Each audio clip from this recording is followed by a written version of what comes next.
You were part of this Fed waltz here in New York.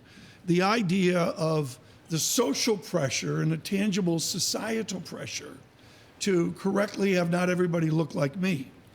And are we getting there within what you see in the debate with John Williams becoming the new president? And just as one example, what's the timeline to get us to where everybody wants us to be? Sure. First of all, John Williams is going to be a terrific new Fed president. Yeah, fully. So from my perspective, what I feel are that efforts are being made. So as I've said publicly, it's no secret, I was asked to consider putting my hat in the ring for the job.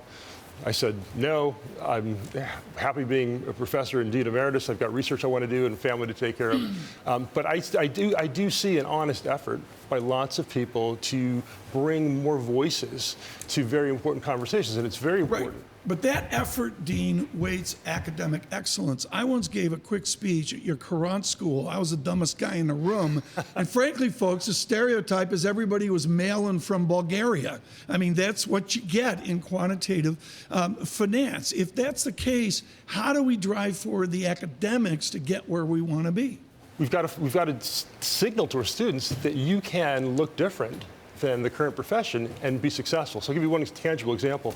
I run a little program called the PhD Excellence Initiative, which is funded by the Sloan Foundation, and its main goal is to bring more underrepresented minorities into getting PhDs in economics.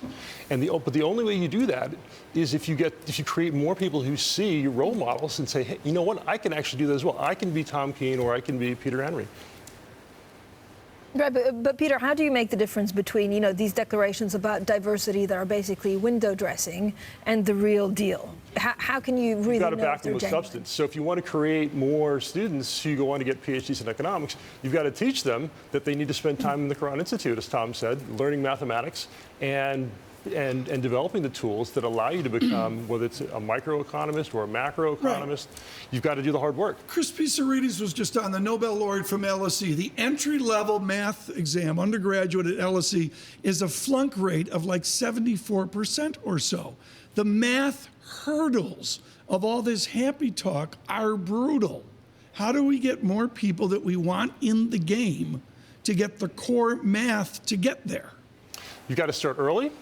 Agreed. You got to start early, and as you put it, Tom, you can't give people a happy talk. You got to say if you want to become a professional athlete, you've got to lift weights and run, and train. If you want to become a professional economist, you've got to learn mathematics, and you've got to treat your mathematics and your economics and your history and your writing the same way you would treat your lifting and your running if you're an athlete. It's no different.